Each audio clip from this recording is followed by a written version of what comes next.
Baik. Sebelumnya, bismillahirrahmanirrahim. Assalamualaikum warahmatullahi wabarakatuh. Waalaikumsalam warahmatullahi wabarakatuh. Alhamdulillahirrahmanirrahim. Ya, ini sampai berjumpa. Selamat datang, bapak-bapak, ibu-ibu, adik-adik, mbak-mbak semuanya, keponakan-keponakan. Ya, ini marilah kita bersyukur ya dengan berbagai macam ya media tertentu, sarana tertentu, kita bisa tetap menyelenggarakan perkuliahan. Selamat datang di UNJ pasca sarjana melalui kuliah daring ya, karena memang situasinya yang memang harus begitu. Ini kita kenalan dulu. Ini Ibu Jumini. Ini dari mana asli?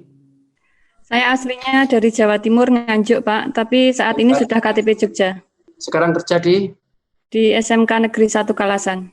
Alhamdulillah. Mas Randy? Ayo cepat. Oke, Pak. Saya dari Jawa Timur, Pak, Sidoarjo. Ya. Di mana tadi? Dari Sidoarjo, Pak, Jawa Timur. Ya. Masih sudah kerja belum? Kemarin sudah kerja, Pak, di SMA di Kalimantan Selatan. Banjarmasin. Ya. Pak Fajar? Saya aslinya Klaten, Pak, Prof. Ya. Sekarang tinggal di Jogja di perumahan Cepogeng. Terus, udah kerja di mana? Udah kerja di mana? Ya, alhamdulillah kerja di Lembaga Penelitian Survei Meter. Oh iya itu, ya, baik, terima kasih. Mas Ahmad Safi'i? Ya. Oh iya, sudah masih fresh graduate atau sudah kerja?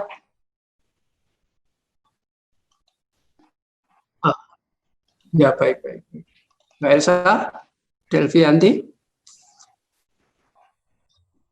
Halo Mbak Elsa? Iya, Prof. Dari ya. Sulawesi Selatan. Aslinya dari mana? Kelahiran? Sulawesi Selatan. Oh, Sulawesi Selatan. Sudah kerja di mana? Sulawesi Selatan. Ya. Makassar. Ya. Ya. Dulu di SMP, tapi resign untuk S2. Ya. Baik, Ibu Yuliana, Olga. Halo, Prof. Ya. Saya dari NTT, Prof. Oh ya. Sekarang di mana? Di NTT atau di Jogja? Di NTT, Prof. Oh ya, selamat ya. Salam ya dari jauh ya. Terima kasih, Prof. Jauh tapi tetap dekat karena komunikasi. Ya. Baik, Ibu Umu. Makassar, Prof. Di Makassar ya. Baik, Eva Jelia. Ibu. Kalimantan Barat. Kalimantan Barat. Sudah bekerja atau masih kuliah? Saya fresh graduate. Fresh graduate ya. Mas Iqbal, Fasa? Dari mana? Saya dari Pekalongan. Pekalongan ya. Fresh graduate atau sudah kerja? Fresh graduate. Ya. Ibu Ferry Desnita, ini dari UI ya, Bu? Assalamualaikum, Profesor. Iya, Profesor. Saya Ferry Desnita, panggil saja Ita. Saya bekerja di UI. Ya. Baik, terima kasih. Bu Siti Nirwana? Iya, halo? Prof. Ya. Asli mana? Dari Sulawesi. Sulawesi. Sekarang tinggal di mana? Sudah di Jogja. Oh ya, di Jogja. Ya. Ibu Ruli? Ya, Prof. Saya asalnya dari Purwodadi, Jawa Tengah. Mana? Purwodadi, Jawa Tengah. Iya. Ya. Sudah kerja atau baru lulus tahun ini, Prof. Jadi belum kerja. Langsung lanjut. Baik, ini dari Pasca. 1, 2, 3, 4, 5, 6, 7, 8, 9, 10, 11, 12, 13. Kurang 1 ya? Ini ya. Terdaftar kan ada 4. Baik, yang berlatar belakang pendidikan matematika ada? Saya, Prof. Ada, Prof. Mana?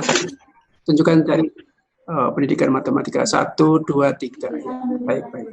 Aku Prof. Baiklah, ini konon yang ini adminnya mungkin dari Pasca ya. Ini adminnya, ini sudah loh.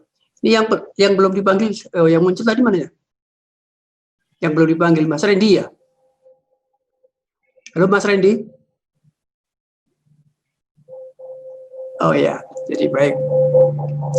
Ini konon kemungkinan adminnya dari Pasca atau adminnya itu adalah yang pertama kali masuk tadi.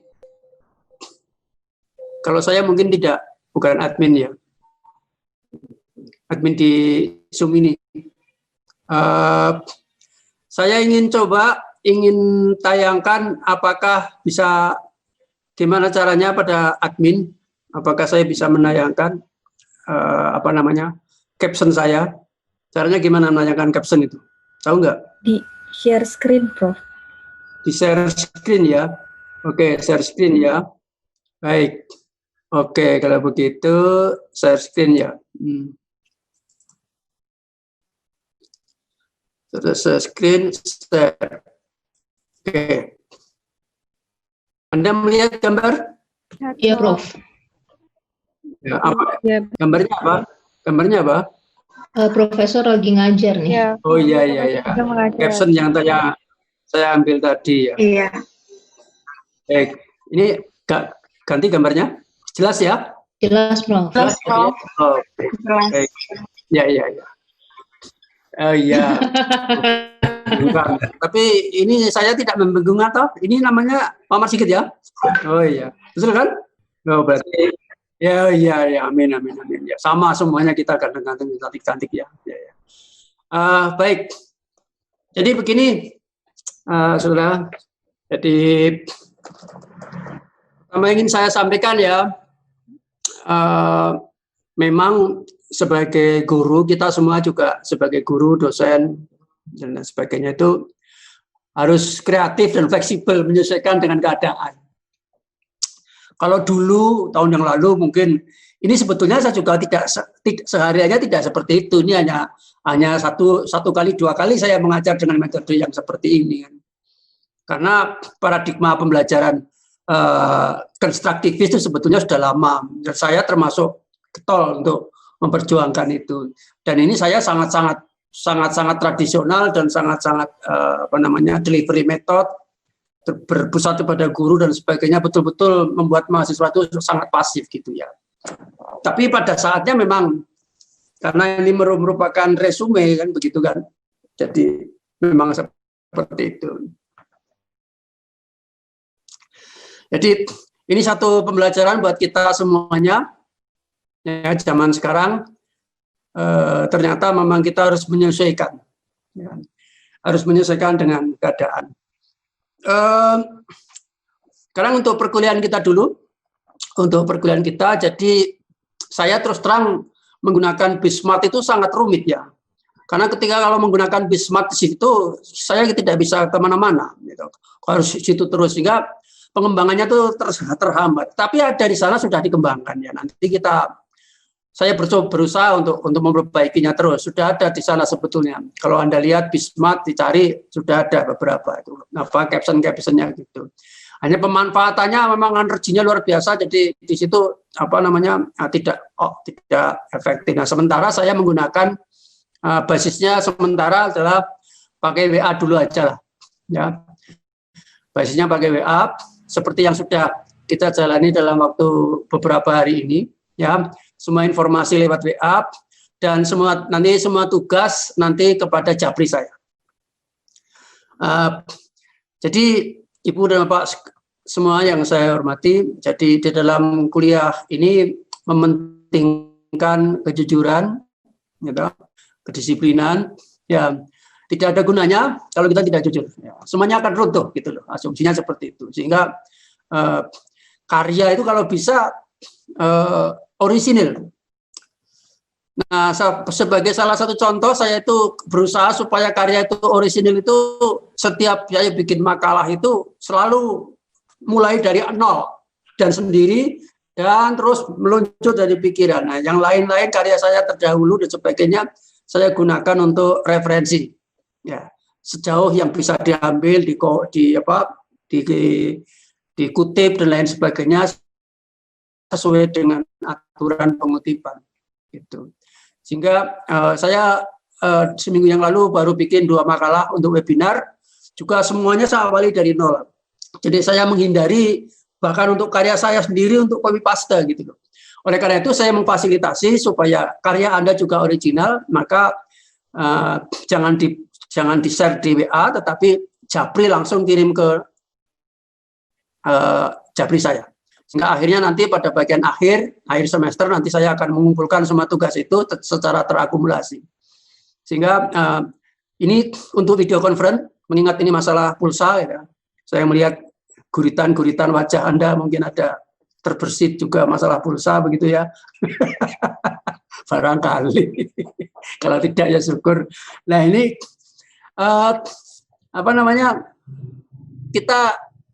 saya merencanakan tidak full, tidak setiap minggu video conference gitu, tidak.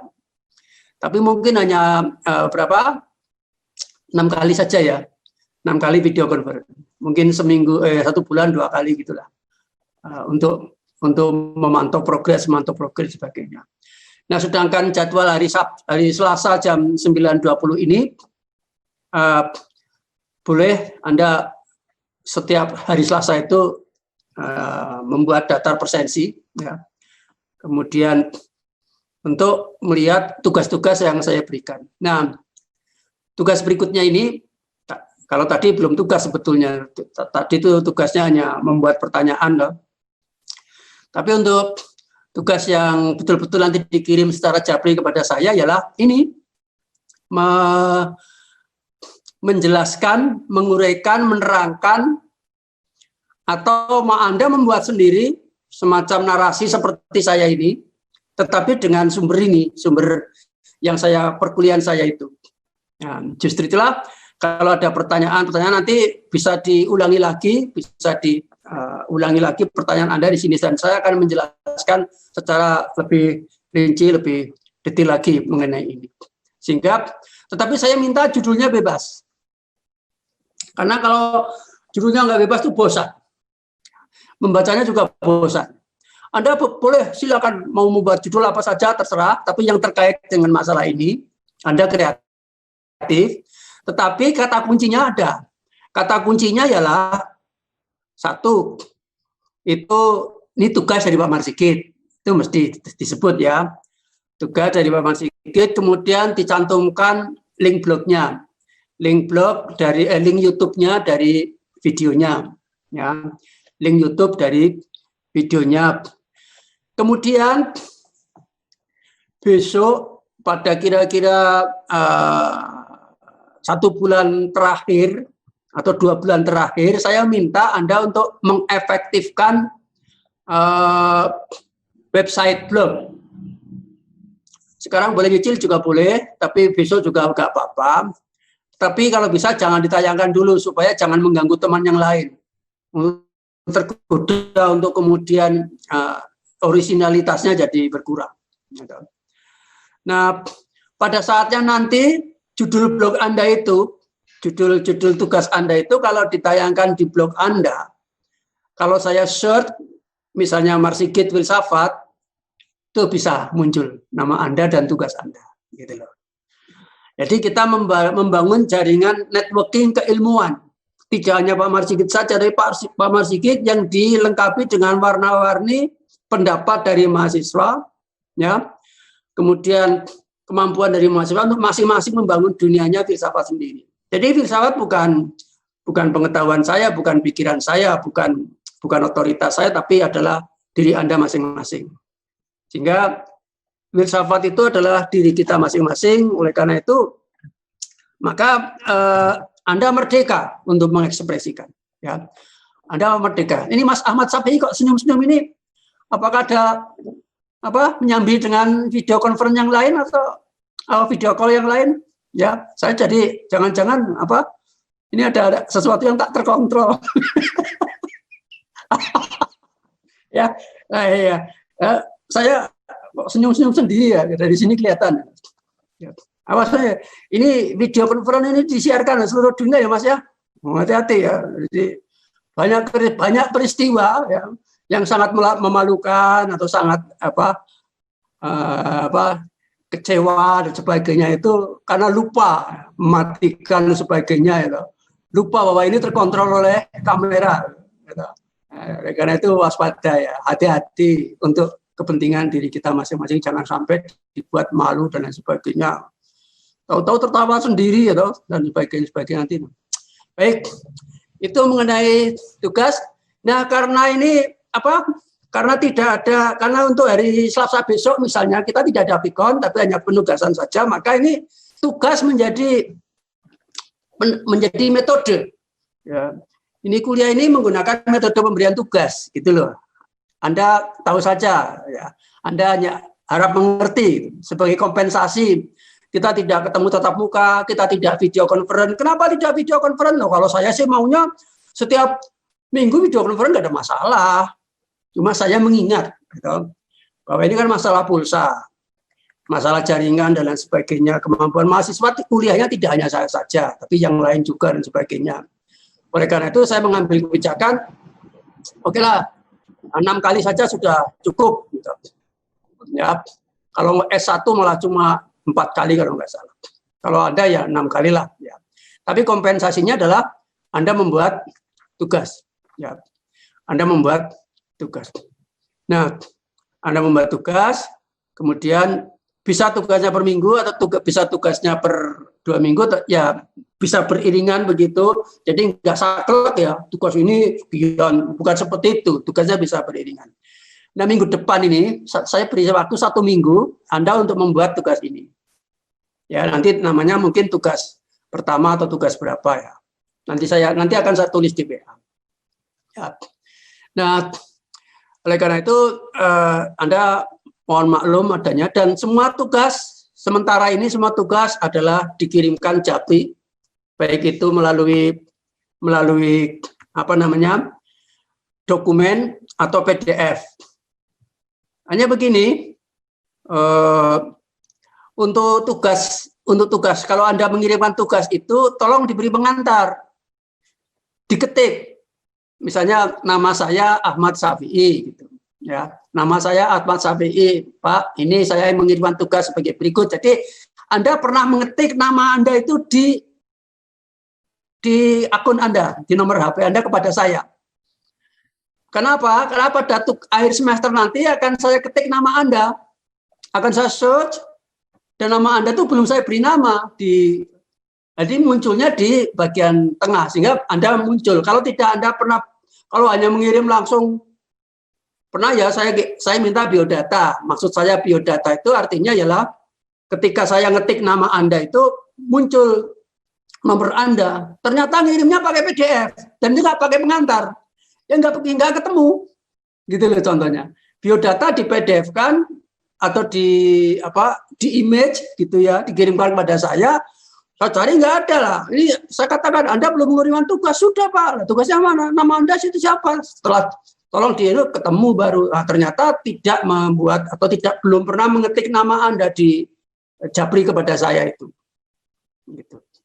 Baik, itu mudah-mudahan. Nah, kemudian berikutnya yang namanya filsafat begini ya. Ini kan PEP ya.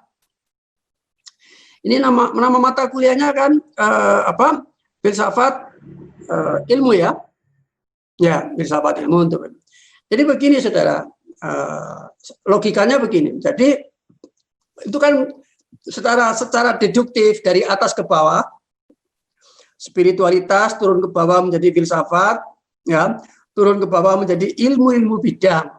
Ya, ilmu-ilmu bidang salah satunya adalah evaluasi pendidikan. Nah, gitu loh. Jadi kalau sudah kena filsafatnya, tinggal meluncur saja. Semua tinggal menerapkan saja, nggak ada masalah. Ya, nggak ada masalah.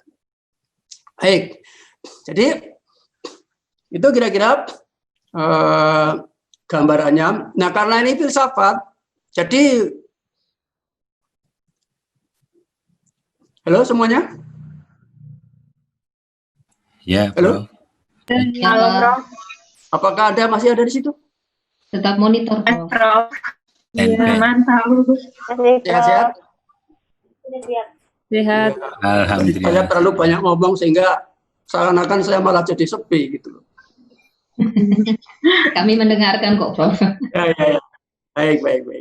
Jadi begini ya, 1001 macam kita bisa mendefinisikan filsafat. 1001 macam. Ya, mau filsafat atau kebajikan ya boleh, mau filsafat itu pola pikir ya boleh, terserah saja, semuanya benar-benar saja. Tapi sebenarnya filsafat itu adalah penjelasannya itu yang penting. Dan dia adalah filsafat kalau tanpa membaca. Ya. Tidak ada filsafat kalau tanpa membaca. Nah, sekarang saya ingin menanggapi dari pertanyaan Anda semua yang didaftar itu jawaban umum ya, yang berlaku untuk semuanya adalah jawabannya adalah ternyata perlu disetel kembali. Videonya perlu diputar kembali. Kalau perlu jangan sekali, 2 kali, berkali-kali lah. Supaya ternyata ada hal-hal yang setelah diputar kembali nanti akan, oh iya, sebetulnya jawaban saya itu sudah ada gitu loh. Jawabannya sudah ada. Di situ tinggal melekat. Kan begitu ya. Nah, jadi itu antara lain. Baik, kalau saya nyoba ganti caption bisa nggak? Saya nyoba ganti captionnya adalah pada WA Anda, pada WA.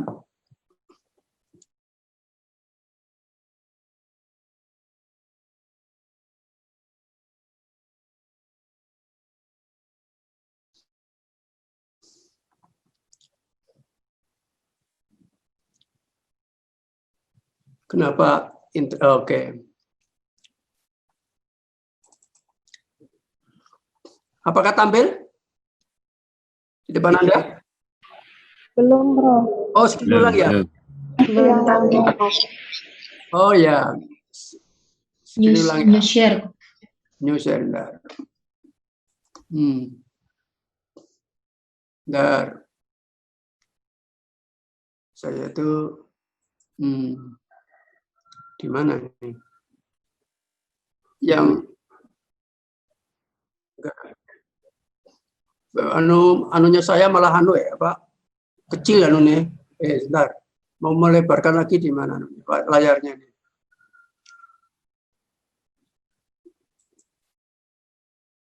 So, thumbnail video. Bentar ya.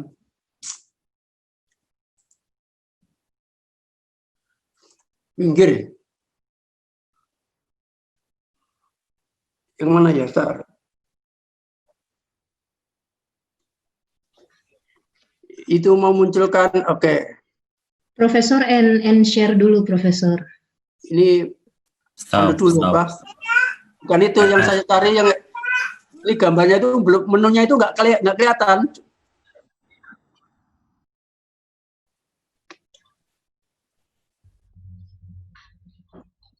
Oh, itu kesulitan. Oke. Di mana nih supaya bisa kembali muncul menu? Ini muncul kecil. Oh, ini yang di atas ini betul-betul. Ya tersembunyi di sini. New share ya. Oke, tersembunyi di atas. Good. Share. Sudah kelihatan? Oke? Ya, Prof. Sudah, Profesor. Ya. Sudah, Prof. Baik. Itu pertanyaan Mas Saib ya. Mana Mas Saib nih? Halo Mas Saib? Bukan yang ini. Bukan ini ya. Yang filsafat yang iya. Yang oke. Ini betul? Betul, Prof. Ya. Oke. Saya mau coba buka. Oke. Ini pertanyaan Ibu Yuliana Olga ya. Mana Ibu Yuliana? Ada? Ada, Prof. Oke. Mengapa di awal perkuliahan Bapak mengawali dengan penjelasan tentang metafisik? Jadi itu ya. Jadi begini, ibu-ibu dan bapak sekalian yang saya hormati. Jadi objek filsafat itu ada dua, yaitu objek material atau objek formal dan objek material. Objek formal itu metode atau pendekatannya atau kerangkanya. Objek material itu substansi atau isinya. Kemudian alat. Objek, kemudian alat. Alat untuk berfilsafat itu adalah bahasa analog. Ya. Bahasa analog itu lebih tinggi dari bahasa kiasan. Jadi kalau saya mengatakan hati itu bisa beranalogi dengan spiritual. Itu loh maksudnya. Ya. Jadi ketika saya berpikir ketika saya ngomong spiritual itu sudah berarti ketuhanan. Gitu loh. Itu maksudnya. Jadi itulah namanya bahasa analog. Jadi sulitnya orang belajar filsafat itu karena memang bahasanya adalah bahasa analog. Nah, metafisik kalau dari sisi harfiah, meta itu setelah fisik itu ya fisik, setelah yang fisik. Setelah yang fisik itu apa? Nah, setelahnya itu apa? Ada yang fisik lagi, ada yang dan seterusnya. Jadi metafisik itu juga 1001 definisi. Kalau lihat dari sejarah munculnya metafisik itu kan dari Aristoteles dulu, ya, yang menyusun buku-bukunya, kemudian buku fisik, kemudian jadi ke non fisik atau berikutnya metafisik kan begitu. Sehingga yang saya ungkapkan, yang saya terangkan itu adalah bahasa-bahasa analog. Karena bahasa analog memang perlu diputar berkali-kali kan begitu. Kemudian apa hubungannya metafisik dan filsafat? Nah, filsafat ada 3 pilar, yaitu ontologi, epistemologi, dan aksiologi. Ya. Ontologi itu ilmu tentang hakikat. Nah, metafisik itu ilmu tentang hakikat. Jadi metafisik itu sebetulnya nama lain atau bentuknya, di mana substansinya ontologi tapi bentuknya adalah metafisik. Ya, bentuknya metafisik. Jadi masuknya ke dalam ranah ontologi. Nah, ada pertanyaan yang di bawah atau di tempat yang lain mengatakan masih ada kerancuan antara benar dan baik. Ya. Kalau benar itu di pikiran, baik di dalam hati. Nah, maka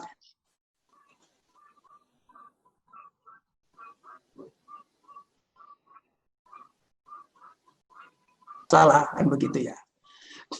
Nah gitu. Jadi untuk metodenya, metode berfilsafat, jadi itu objeknya tadi formal material, kemudian alatnya adalah bahasa analog, ya. Kemudian metodenya adalah ada 2, yaitu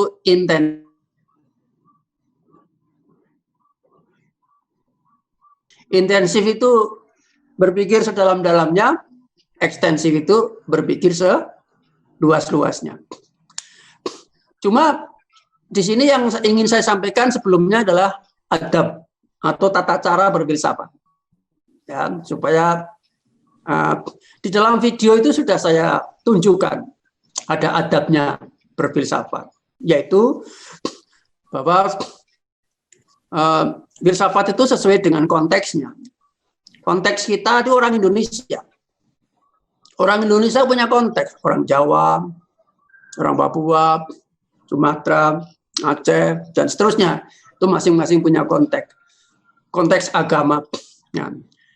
Maka di dalam kasanah agama apapun, orang belajar filsafat itu tidak boleh mendegradasi keimanan. Ya. Tidak boleh mengurangi keimanan kita.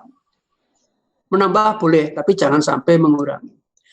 Kalau kemudian pikiran bingung, nah ini di dalam filsafat karena kita itu profesional, maka bingung pun ada macam-macamnya. Bingung di dalam hati dengan bingung di dalam pikiran itu beda. bingung di dalam hati itu artinya naudzubillah min dzalik, itu adalah godaan setan gitu kan. Tapi kalau bingung di dalam pikiran, barangkali itu adalah salah satu keadaan di mana kita akan memperoleh ilmu. Nah, kan begitu. Itu adabnya. Jadi saran saya untuk belajar filsafat pun harus selalu diawali dengan doa menurut keyakinan kita masing-masing. Kan begitu. Sebab apa?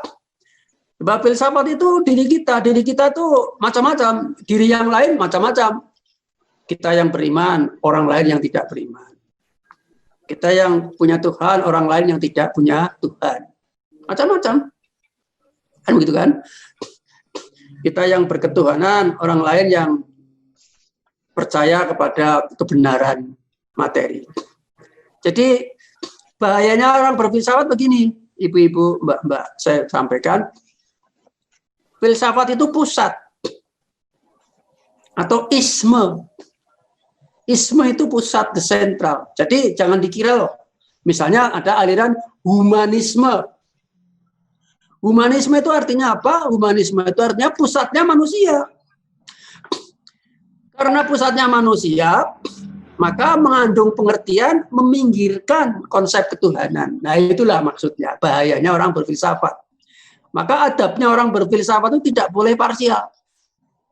Tidak boleh sepotong-potong, jangan salah tempat, dan jangan salah ruang atau waktu. Gitu. Jadi harus komprehensif. Jadi kita jangan royal, jangan obral kata-kata atau ide-ide untuk membuat orang lain atau membuat sensasi dan sebagainya dengan filsafat. Itu berbahaya. Itu berbahaya. Makanya kalau berfilsafat itu sekalian saja secara menyeluruh, komprehensif. Nah, sehingga setiap persoalan atau setiap pengertian itu terjelaskan oleh kedudukannya. Satu dengan yang lainnya. Ya, jadi kemarin misalnya saya bicara macam-macam nggak ada masalah karena komprehensif. Ada materialisme, atau ada empirisisme, tapi juga di situ ada spiritualisme. Ini komprehensif, itu loh.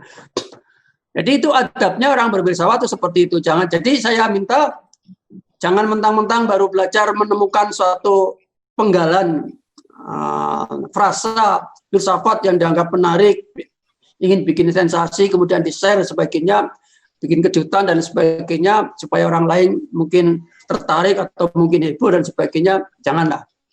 Saya sarankan jangan. Karena banyak term-term yang memang itu ranahnya ranah filsafat. Seperti misalnya kemarin misalnya koherentisme gitu ya. Koherentisme itu konsistensi logika. Konsistensi logika. Nah, ini jadi kalau sudah isem pusatnya di situ. Makanya secara komprehensif harus dicari kedudukan dan hubungan antara isem satu dan isem yang lain seperti apalah. Kuliah saya kemarin kan seperti itu. Bapak Ibu, sebagai pemicu dialog, saya memberi kesempatan kepada Bapak Ibu semuanya untuk mengajukan pertanyaan secara langsung atau secara oral di sini, supaya suasananya hidup, jangan saya merasa kesepian sendiri. Gitu.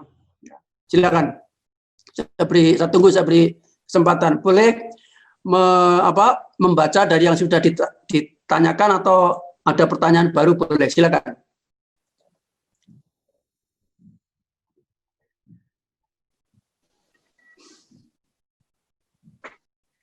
Tidak ada? Ada, Prof. Ya, silakan. Siapa? Yuliana Olga, Prof. Oh ya, silakan. Mana Baik, Yuliana Prof. Olga? Bentar. Terima kasih. Saya ingin bertanya, Prof. Ya. Baru saja Prof menjelaskan bahwa adab berfilsafat itu tidak boleh mendegradasi keimanan. Ya. Nah, sementara di penjelasan yang saya simak dari video yang Prof bagikan, itu ada pendapat dari Agus Comte yang sepertinya tidak sesuai dengan adab filsafat begitu, Prof. Nah, apakah itu tetap termasuk dalam sesuatu yang harus dipelajari di dalam filsafat, Prof? Terima kasih. Nah, begini ya, itu suatu realita ya. Pendapat-pendapat yang setuju tidak setuju itu mengalir suatu realita. Apa sih salahnya? Sekedar mengetahui gitu loh. Toh mengetahui tidak harus melaksanakan. Apakah kalau saya membaca pikiran apakah kalau saya membaca pikirannya Auguste Comte kemudian saya menjadi Auguste Comte? Kan tidak. Itulah pentingnya ya. Itulah pentingnya. Tetapi sebetulnya begini loh. Itu memang hidup itu adalah tesis dan antitesis. Dalam pikiran kita itu tesis dan antitesis. Yang mengalir secara koheren, secara konsisten, itu adalah tesis-tesisnya dan antitesis-antitesisnya. Kemudian kalau mereka bertemu, maka saling mencari alternatifnya. Jadi dulunya, ya, sebetulnya ada latar belakangnya dari Auguste Comte itu. Auguste Comte itu latar belakangnya adalah pada masa kegelapan, abad ke-12-13. Pada masa kegelapan di mana kebenaran didominasi oleh gereja pada saat itu. Nanti bisa dibaca ya. Hingga orang tidak boleh sembarang orang menyatakan pendapat tentang kebenaran. Bahkan orang yang menyatakan pendapat tentang kebenaran dalam bukunya dan sebagainya bisa-bisa ditangkap dan dihukum mati pada saat itu. Ini zaman kegelapan. Itu ketika strukturnya tentu dari bawah ke atas ditaruh spiritual tapi ekstrim di situ. Nah, kemudian ada antitesisnya kemudian dibuat oleh seorang Auguste Comte dengan membalik fakta. Dia berani karena sudah memasuki fase modern setelah ada pendobrak antara René Descartes dengan David Hume. Dia berani membuat semacam itu sehingga sampai-sampai agama ditaruh di bawah. Tetapi dia itu kenapa ada yang bertanya kenapa sampai berpendapat begitu? Ya itu latar belakangnya dari Auguste Comte sendiri. Dan dia juga mungkin melihat fenomena sebagainya. Ibaratnya kalau orang ngomong itu saya itu mau serius loh. Saya itu mau serius bekerja gitu loh. Ini mau kerja dulu. Nah, ternyata kemarin ada paradoks seperti itu yang sudah saya tanyakan di situ.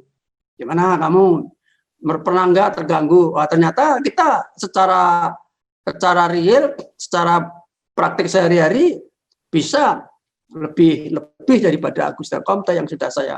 Makanya nanti diputar kembali. Nah, sampai sekarang telah perkembangannya begitu. Nah, itulah.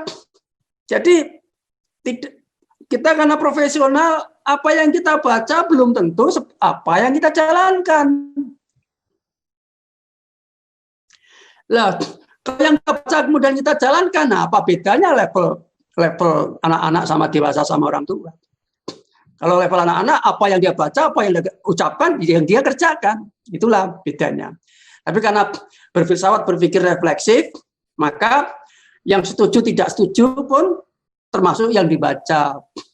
Bahkan tidak setuju filsafat, itu sebetulnya dia sedang berfilsafat. Gitu loh. Seperti itu. Ya, baik, berikutnya silakan. Ya, siapa namanya? Ahmad Syafi'i, silakan.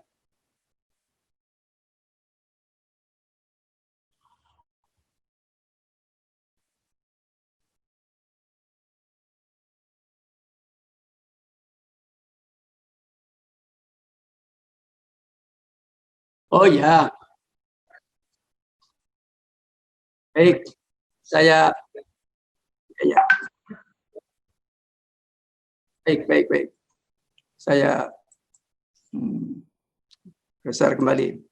Sudah lihat gambarnya? Sudah belum? Ya. Sudah, Prof. Jadi A sama dengan A plus 1 ya.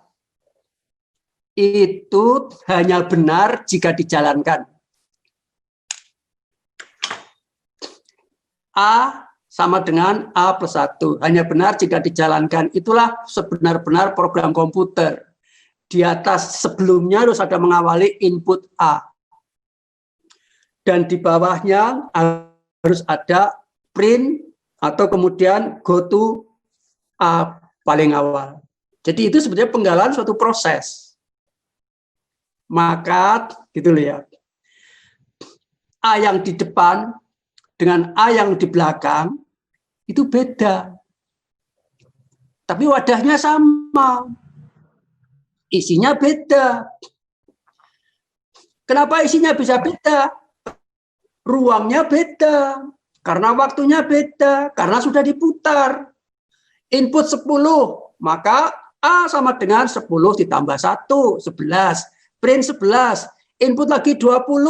A sama dengan 20 tambah 1, print 21, dan seterusnya. Maka program komputer itu adalah termasuk ilmu, karena dia adalah membangun, menyatukan bumi dan langitnya. Buminya adalah A sama dengan A. Hanya di langit, hanya di pikiran. Kan begitu. Nah, supaya membumi, maka ternyata kita ketemu A sama dengan A plus 1, atau kemudian menjadi A sama dengan 20 plus 1. A sama dengan 21. Begitu. Oleh karena itu, sebenar-benar ilmu malah bukan hanya mengawinkan, tapi sebetulnya interaksi antara langit dan bumi. Interaksi antara pikiran dan pengalaman. Kita itu nggak bisa hidup banyak pikiran saja. Kita juga nggak bisa hidup hanya pengalaman saja. Setiap saat yang saya lakukan ini sekarang saya sedang berpikir. Juga karena pengalaman, demikian seterusnya.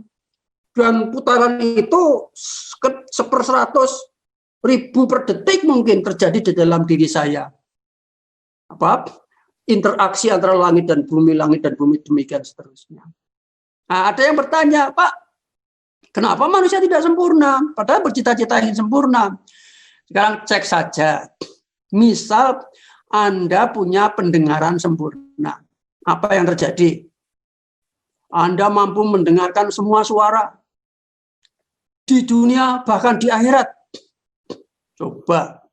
Anda mendengarkan setiap saat siksa kubur.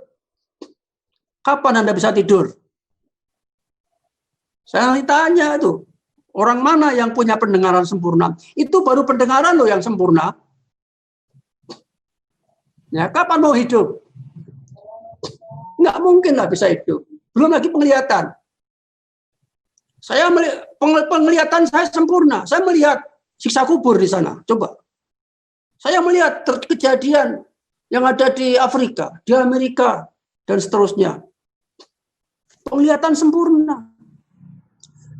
Jadi sempurnanya manusia itu tetap relatif. Maka yang belum saya tulis di sini di bawah itu adalah relativisme.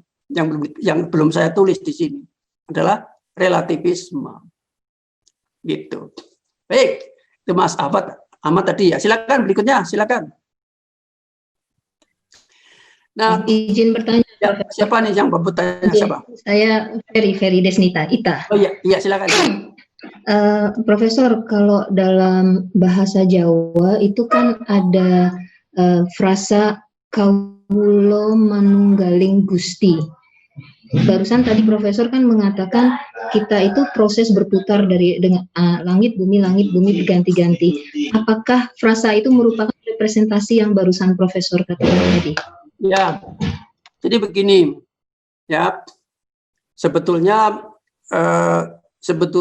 ilmu itu ada dua, yaitu yang namanya ilmu alam, dan yang kedua adalah ilmu humaniora. Ya, dulunya begitu.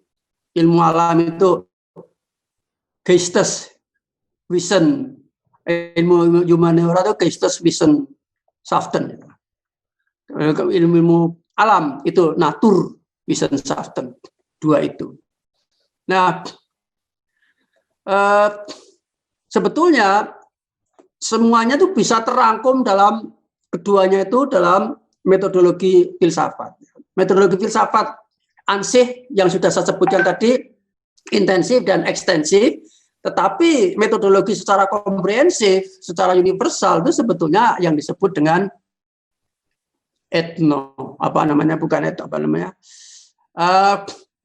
yang disebut dengan, saya gunakan istilah terjemah and menerjemahkan atau hermeneutika. Sebetulnya seperti itu. Jadi ini sebetulnya yang dikatakan tadi, interaksi itu per sekian peratus, seper 100 per detik atau 100 kali per detik itu terjemah dan menerjemahkan antara bumi dan langit. Dari awal sampai akhir, dari lahir saya sampai mati saya, terus menerus terjemah dan menerjemahkan itu. Berinteraksi artinya dalam bentuk seperti spiral kehidupan. Seperti bumi mengelilingi matahari, kan begitu kan? Dan dia tidak akan pernah menempati tempat yang sama. Karena bumi dan matahari bersama-sama juga berputar. Sama seperti kita. Nah, artinya kalau dikatakan yang di atas ini adalah wadahnya, yang di bawah ini adalah isinya. Kan begitu. Jadi konsep yang paling kecil dalam pikiran kita punya struktur yang paling sederhana dan nggak bisa dipecah lagi. Strukturnya ialah wadah dan isi atau bentuk dan substansi. Kata ini ada suaranya, ada kata-katanya. Suara yang berkata-kata yang saya ucapkan itu adalah wadahnya. Tapi Anda memikirkan kata-kata saya itu substansinya. Kan begitu. Dan itu struktur dunia yang paling sederhana. Maka langit dan bumi, langit itu wadahnya, bumi itu isinya. Dan selalu berputar terus. Nah, berjalan timeline apapun, whatever, semua ciptaan Tuhan, hukumnya seperti itu. Nah, itulah yang namanya hermeneutika. Kalau itu masuk ke kelas, berarti hermeneutika di kelas, berarti adalah interaksi antara guru dengan siswa. Masuk keluarga, interaksi antara suami dan istri. Masuk diri saya sendiri adalah interaksi antara saya dengan sifat saya. Saya dengan baju saya, dan seterusnya, dan seterusnya. Masuk budaya Jawa berarti interaksi antara kerangka dan pikiran orang Jawa. Yang disebut dengan cokro manggilingan. Cokro itu berputar, manggilingan berjalan. Nah, manunggaling kawulo Gusti. Nah, mikro kawulo dalam arti mikro itu isinya, Gusti dalam arti adalah wadahnya.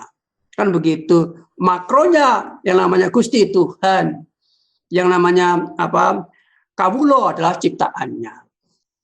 Kan begitu. Tapi kita hati-hati. Jangan sampai salah, karena nanti ini gelas dan isinya. Air itu adalah kawulonya, gelasnya adalah Gustinya. Wah, nanti dikritik habis-habisan. Nggak bisa begitu. Kita harus dalam kerangka framework-nya seperti itu. Ya, kalau gelas bukan, kita tidak menyebut Gusti. Ya, kalau gelas ya kita menyebutnya adalah wadah. Dan isinya adalah air. Kan begitu.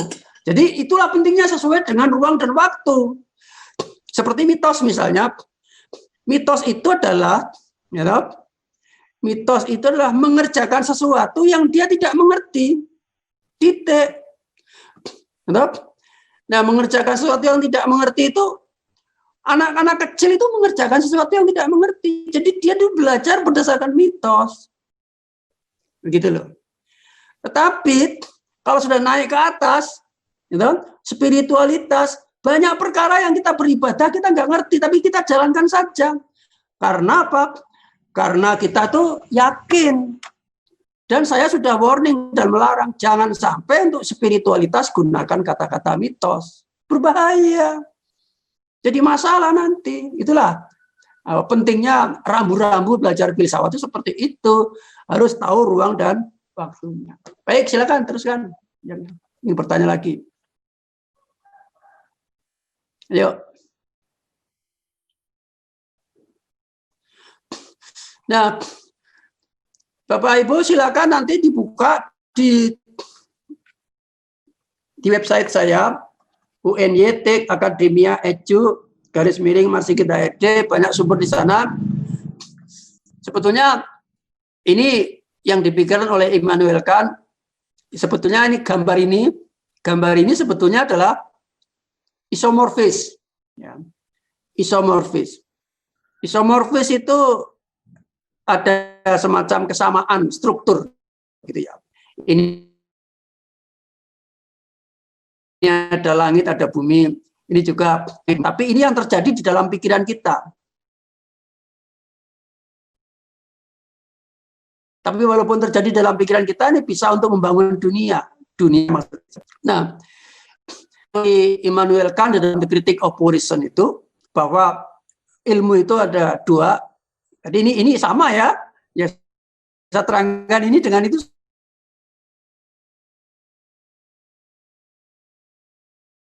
sama. Gambar ini gambar awal, siklus akhir. Bisa ini sudah menjadi jawaban semua dalam perkuliahan filsafat ini sudah di sini semua. Anda tinggal melengkapinya, mencari referensinya, apa yang disebut dengan relativisme dan sebagainya, materialisme. Nah, materialisme itu apa sih sebetulnya? Tadi saya katakan filsafat itu pusat. Kalau materialisme itu artinya adalah berpusat pada materi. Berpusat pada materi itu artinya orang itu memang yakin kebenaran itu ada di dalam materi. Kan begitu. Nah, karena pusatnya materi, maka yang lain terpinggirkan. Manusia saja terpinggirkan. Kan? Manusia terpinggirkan. Tuhan juga dipinggirkan. Itu bahayanya seperti itu. Isme seperti itu. Makanya kalau ada positivisme, itu juga berbahaya. Karena apa? Ini menjadi pusat. Karena menjadi pusat, maka yang lain terpinggirkan. Tetapi ketika dulu ada kesempatan di mana spiritualisme itu menjadi pusat,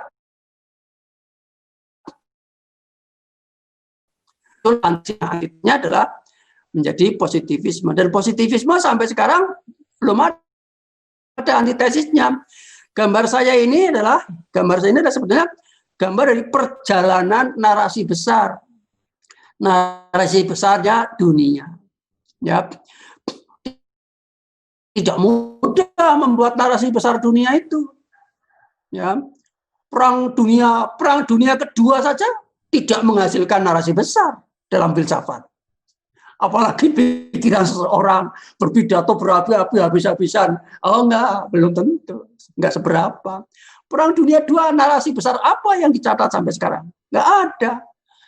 Enggak ada. Narasi besarnya tetap yang saya gambar ini. Sekarang ini. Ada arkaik, tribal, tradisional, feodal. Ini narasi besar sekarang ini. Dan ini sebetulnya jelmaan dari positivisme seperti itu yang sederhana kemudian sekarang menjadi complicated. Itulah sebabnya di tataran dunia kita berkeluh kesah. Bagi seorang spiritualis, kenapa ya kok Facebook, kok internet, kok isinya kok kayak gitu, kok nggak isinya kok nggak spiritualitas semua kayak begitu. Ya, karena memang hidupnya sekarang ini kalau ditambah yang ada kapitalisme, ada materialisme, ada pragmatisme, utilitarian, liberalisme, ditambah lagi bisa hedonisme, gitu kan? Nah, hedonisme. Jadi sekarang kita terkena itu. Nah, oleh karena itu maka ya kalau kita sudah menyadarinya, ini untuk pengetahuan kita. Apa sih salahnya kita mengetahui dalam pikiran? Dan mengetahui itu belum tentu menjalankan. Jadi jangan salah itu. Jadi tidak ada salahnya. Yang namanya Comte ya silakan saja berpendapat seperti itu kan. Tapi kan saya tidak seperti seharusnya dalam Comte dalam menerapkan sehari-hari. Yang sudah saya terangkan di video sangat jelas. Saya buat tesis dan antitesisnya. Silakan yang lain. Dan silakan tanyakan betul ya, karena ini tugas 1 minggu, minggu depan paling lambat, ini harus membuat tulisan tentang ini. Anda kalau perlu dicari referensinya, ditambah dan sebagainya. Dengan bahasa yang merdeka, judul yang merdeka, supaya tidak bosan, kan begitu. Anda menulis spontan saja, tetapi juga pakai logika dan pikiran. Jadi harapan saya itu pikiran yang sudah sebagai orang yang merdeka begitu loh, atau berusaha merdeka. Kalau tadi misalnya masih ada ketakutan, wah takut saya, kenapa sih kok Komda itu berpendapat begitu? Terus gimana? Apa harus saya pelajari? Nah, berarti kita belum merdeka. Nah, belum merdeka berpikir. Nah, belum merdeka berpikir. Nah, salah satunya adalah itu yang disebut dengan mitos. Ya, itu yang disebut dengan mitos. Maka dalam berfilsafat kita memperoleh logos. Logos itu pengetahuan. Nah, konsepnya, interaksinya adalah antara tesis dan antitesis. Tapi ada batas-batasnya. Ya, batas-batasnya adalah ruang dan waktu. Yang dibatasi oleh, jadi pilar filsafat, ontologi itu adalah hakikatnya, epistemologi itu adalah metodologinya, aksiologi itulah etik dan estetikanya. Etik itu nilai kebenaran dan estetika itu adalah keindahan. Silakan yang lain. Saya, Prof. Siapa? Jumini, Prof. Oh iya, silakan Bu. Saya ingin menanyakan, itu di videonya Pak Marsigit, itu hukum alam berada di bawah atau di bagian yang sepihak dengan vital, yang berubah, kemudian realisme dan sebagainya, sementara untuk logisisme atau logika itu justru berada di bagian atas. Dalam pemikiran saya masih agak bingung kenapa itu tidak diletakkan sebaliknya, karena hukum alam itu sepertinya kan tetap tidak berubah, tapi hukum alam diletakkan di bawah. Itu yang pertama. Kemudian yang kedua, mengenai monodualisme dasar negara kita, yaitu Pancasila, itu apakah dasar atau falsafah semua negara itu idealisnya merupakan monodualisme juga? Terima kasih. Baik, jadi Ibu Jumini ya, ini dari mana? Dari Jogja atau dari luar Jogja? Jogja, Prof. Oh iya, ini kalau dilengkapi gambarnya ya, kuliah ini gambarnya juga begini, seperti gambar kurva, seperti apa? Kurva seperti ini gambarnya. Ya,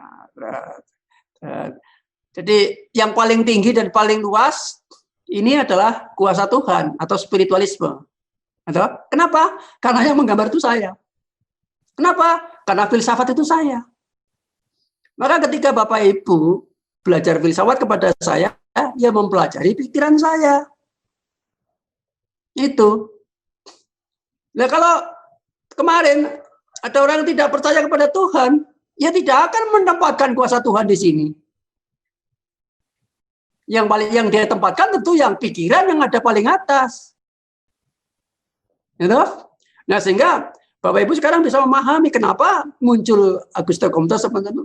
Jangankan Auguste Comte, kaum ateis yang di Amerika juga banyak, dan dia juga pasang iklan seperti orang spiritual juga, mengajak juga orang-orang supaya tidak percaya pada Tuhan, gitu loh. Dia gambar tidak akan seperti saya gambarnya berfilsafat. Kan begitu. Nah, jadi jangan berpikir bahwa negara-negara itu seperti ini. Ini kita merefleksikan, saya merefleksikan, saya sendiri sebagai berikhtiar, berniat, atau juga sudah diniatkan, sudah dijalani sebagai orang yang berspiritualis, maka menggambarkannya seperti ini. Nah, gitu. Nah, kemudian yang hukum alam itu hukum sebab akibat pada materi maksudnya. Itulah, ini kan jadi kalau filsafat itu kan sebetulnya begini, menarik gejala itu, kesimpulan tertentu yang merepresentasikan gejala umum itu. Misalnya di sini a priori di sini. gejala umum keseluruhan itu ya a priori seperti itu di situ, dan itu ikonnya di situ. Nah, mengenai hukum alam, tentu semua di sini juga hukum alam semuanya. Pikiran juga hukum alam, hati juga hukum alam, ya demikian seterusnya. Tetapi yang dimaksud hukum alam di sini adalah hukum sebab akibat dari ciptaan Tuhan yang berwujud materi, kan begitu, ya. Makanya ini sifat daripada empirisisme. Ya. Kalau pikiran juga hukum sebab akibat, tetapi sedang tidak ditekankan di situ. Itu maksudnya, ruang dan waktunya ini sedang tidak menekankan di situ. Dan secara keseluruhan hubungan dengan yang lain-lain, yang di sini ini adalah logika. Nah, contoh ya, kalau Anda ini, apakah ada orang hanya berpikir, tetapi tidak sesuai kenyataan? Atau, ini misalnya, orang berpikir saja, tetapi nggak punya kenyataan, misalnya orang gila, atau orang pikun, ya, atau orang pikun, orang yang sudah tua, pikun sekali. Nah, dia ngomongnya logis, habis ini logis, ya, ini nanti, ya ini misalnya nanti Bu, besok kita kan mau resepsi, ya pernikahan, ini padahal sudah nggak ada apa-apanya, umurnya sudah 90 tahun, istrinya sudah 80 tahun, ya, ngomong seakan-akan mau punya gawe gitu loh. Ini besok Bu, undangannya harus dibagi. Ini sekian orang, semuanya logis saja, tapi nggak sesuai dengan kenyataan. Gitu loh. Jadi logis itu mungkin di sini nih. Nah, gitu. Nah, sedangkan yang sesuai kenyataan, tetapi hanya hukum sebab akibat dan tidak dipikirkan, yaitu misalnya anak kecil turun lagi ke bawah, ialah binatang, hanya bersifat intuitif saja gitu. Jadi itu Bu Jumini ya. Yang lain silakan. Ya.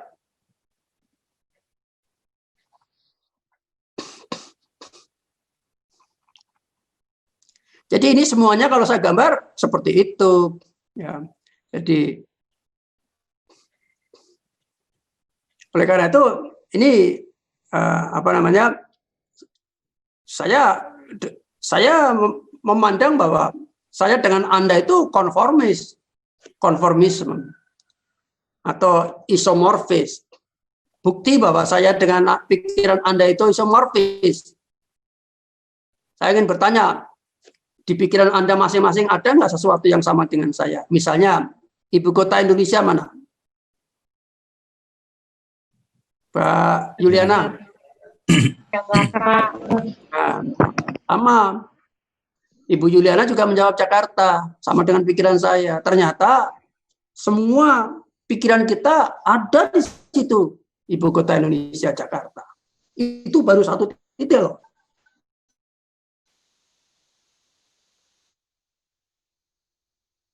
Itu yang ada saudara, ada menjelang pilkada, semuanya ada.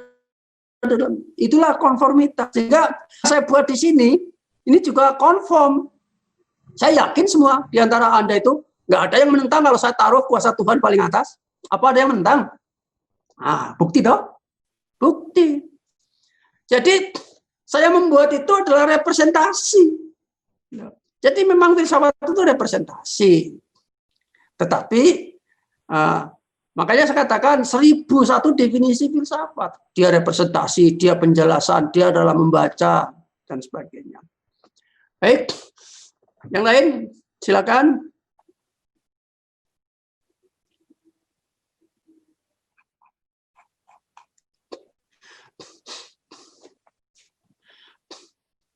Kalau tidak ada ya, saya lanjutkan lagi sesampai apa yang bisa saya pikirkan di sini. Jadi itulah yang disebut dengan narasi besar, saudara. Narasi besar dunia. Nah, memang si pembuat narasi besar, kenapa sih ini bisa mengalir? Ini sejak dulu mengalir sampai sekarang ini adalah pikiran. Pikiran itu ada di mana? Pikiran itu ada di karya tulis. Dia itu adalah di dalam buku-bukunya itu. Buku karangan para filsuf. Anda bisa saja memikirkan mau menjadi seorang filsuf, ya, dengan cara membuat buku, antitesis. Dan kalau nanti banyak pengikutnya, makanya seorang filsuf itu nggak ada yang merasa dirinya seorang filsuf. Dia hanya memikirkan saja, hanya membuat buku saja. Si Auguste Comte itu dia antitesis terhadap zaman kegelapan. Zaman di mana kebenaran secara absolut ditentukan oleh gereja, di mana orang tidak berani, tidak bisa menyampaikan kebenaran. Kan begitu. Akhirnya antitesis. Aduh, ini misalnya saja, mungkin omongan Comte. Kita itu kan sekarang perlu membangun dunia, perlu membangun industri, perlu ini ada penemuan mesin uap dan lain sebagainya. Tapi ini berdebat terus nggak ada habis-habisnya. Gimana kapan? Nah kalau gitu inilah fokus dulu ke metodenya apa, metode positif. Nah maka dia membuat buku yang namanya positivisme. Sampai di belakang nanti, sampai sisa-sisa jalan ini masih ada. Dalam tanda petik ya, sebagai benang merahnya gitu loh. Benang merah dari positivisme sampai yang terakhir muncul berikutnya, misalnya dalam ilmu-ilmu bidang. Di sini nanti muncul ilmu-ilmu bidang. Ilmu-ilmu bidang itu antara lain muncul adalah teori evolusi. Nah, teori evolusi itu adalah dia menemukan bahwa ternyata nenek moyang manusia adalah kera, misalnya teori Darwin. Nah, sampai ke sana begitu. Kalau dalam sisi filsafat seperti apa? Kalau dalam sisi filsafat saya, kenapa dia sampai pada penemuan seperti itu? Karena menurut saya teori evolusi itu terbatas, tidak sempurna. Kenapa? Karena yang bikin manusia. Karena tidak sempurna, maka temuannya juga tidak sempurna. Maka tidak ada jaminan bahwa itu betul. Kan begitu. Nah, supaya jangan sampai mengganggu keimanan saya, ya tetap berpedoman pada keimanan. Bahwa secara agama, spiritualitas, bahwa manusia, agama apapun itu dulunya adalah cucu daripada Nabi Adam alaihissalam. Perkara itu pendapat ya silakan saja, bahwa teori evolusi dan lain sebagainya silakan Anda kata sampai ke situ. Sampai terakhir akhir zaman masih ada benang merahnya, yaitu Stephen Hawking. Stephen Hawking itu ahli fisika. Dia sudah meninggal 2 tahun yang lalu kira-kira di Inggris. Ya. Dia dewanya orang fisika. Ya. Dia membuat percobaan, membuat terowongan bawah tanah, meledakan untuk menumburkan atom dan lain sebagainya. Akhirnya sampai kesimpulan dia tidak mampu menemukan Tuhan. Nah, kalau dari jawaban spiritualis seperti kita, gampang saja. Karena apa? Karena keimanan itu larinya ke hati, bukan ke pikiran. Ke hati itu keyakinan. Tadi ada yang bertanya ya tentang kaitannya dengan masalah wahyu gitu. Ya. Wahyu itu bisa ke hati, bisa ke pikiran.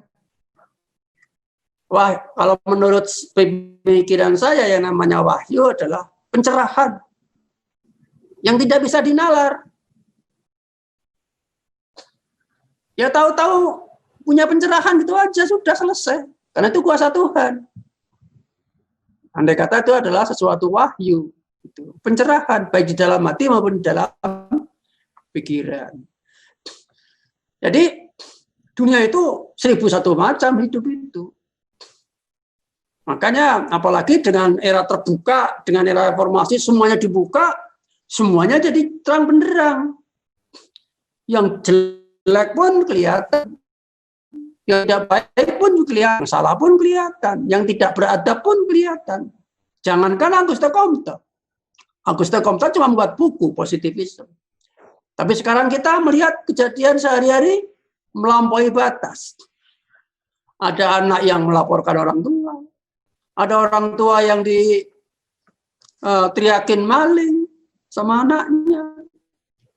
Dan seterusnya, dan sudah melampaui batas kehidupan itu. Kenapa bisa melampaui batas kehidupan? Karena manusia mengalami disorientasi. Kenapa manusia mengalami disorientasi? Karena kebutuhan, karena keadaan lingkungan. Nah, suatu perubahan akan selalu mengalami mengalami sesuatu yang namanya kejutan atau disruption. Nah, disruption itu menyebabkan disorientasi. Jadi Indonesia ini setiap saat mengalami goncangan, gitu, mengalami goncangan, disorientasi. Oleh karena itu, keyakinan kepada Tuhan, spiritualisme itu menjadi sangat penting. Ketika Anda belajar filsafat sudah dalam keadaan bimbang, kita harus hati-hati. Bimbang dalam filsafat itu ada dua. Bimbang pikiran itu bagus, karena itu awal dari ilmu. Tapi jangan sampai bimbang di dalam hati. Kalau sudah mulai bimbang di dalam hati, langsung mohon ampun dan pertolongan Tuhan. Dan hentikan belajar membaca filsafat. Silakan teruskan dengan doa dan ibadah, kan begitu. Baik, lagi silakan. Jadi ini saya beri waktu 1 minggu untuk membuat tulisan merdeka yang bebas tentang ini, dilengkapi dengan referensi, kemudian tulis sehingga enak dibaca, dengan kapasitas Anda saya yakin karena Anda sudah tingkatnya S2, sehingga mampu membuat tulisan-tulisan yang menyegarkan, tetapi tetap dalam koridor. Kalau itu Anda ragu-ragu, statement Anda menjadi masalah, gunakan referensi, kan gitu. Gunakan referensi, ya supaya aman. Misalnya pendapat ini begini. Seperti saya menggunakan referensi ini, Comte, atau tidak cukup referensi dalam perkuliahan. Justru saya itu berkali-kali didahului dengan berdoa istighfar untuk menggambarkan apa? Menggambarkan bahwa tidak sembarang orang belajar filsafat. Dan filsafat itu netral ya, supaya orang-orang itu paham. Kita tayangkan, kita share semuanya ini, bahwa wajar kita berpikir, kenapa kita nggak boleh, apa yang diharam berpikir di situ, atau kecuali kita dilarang berdoa di sini untuk orang-orang yang alirannya adalah ateis berfilsafat, kita haram, dilarang untuk mengikutinya, diikuti dengan tindakan. Kalau hanya sekedar membaca dan mengerti, ya silakan saja, kita istighfar saja. Sehingga ini juga cerminan untuk kita semua orang-orang yang spiritual itu juga supaya menjadi pengertian gitu. Karena terus terang saja, kadang-kadang memang jangankan filsafat ya. Kalau di kampung itu, pengajian itu, macam-macam itu. Ada pengajian yang kiai umum, ada yang pengajian kiai khusus gitu loh. Kalau pengajian rutin biasanya kiainya khusus. Kalau pengajian insidental biasanya kiai umum. Kalau kiai umum itu biasanya ngundang dari jauh. Ya. Kalau kiai khusus itu biasanya rutin. Nah, untuk mencegah pertentangan pendapat di dalam masyarakat pun, kiai khusus itu biasanya menggunakan yang namanya kitab kuning gitu loh. Ya kalau sudah ada kitab kuning, sudah nggak ada yang bisa membantah. Mau sudah ada di situ, semua bisa membaca. Nah, itu pengajian spiritualitas. Apalagi filsafat. Makanya filsafat ini juga supaya aman, Anda harus menggunakan referensi. Apalagi nanti kalau sudah ditayangkan, di-share dan sebagainya, dan karya-karya Anda yang ketika sudah saya kasih tanda atau kode, ditayangkan di blog Anda. Tapi nanti bagian akhir. Kita untuk menjaga satu dengan yang lain supaya jangan tergoda untuk sekedar copy paste gitulah. Ya, langsung ke Japri saya. Supaya originalisasi itu terjamin. Ya. Pak Minto ada pertanyaan?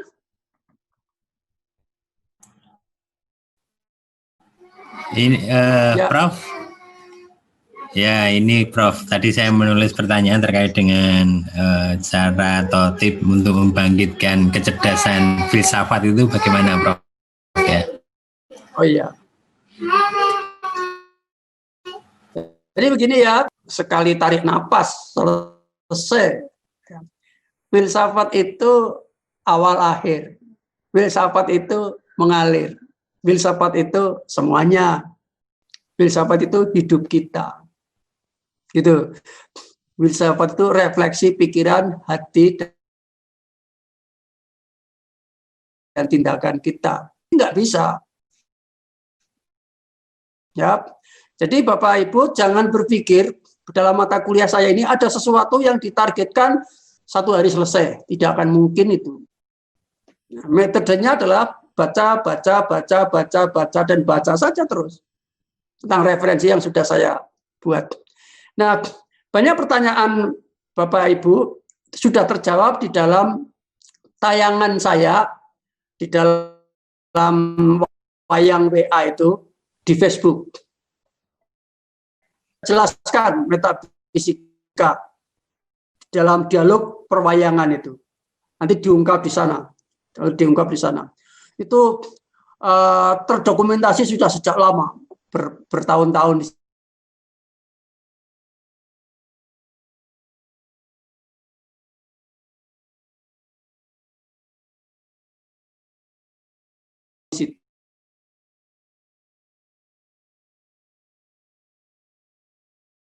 Sampai enggak itu gratisan. Jadi itu Pak. Jadi kecerdasan, kalau Bapak, kecerdasan filsafat itu adalah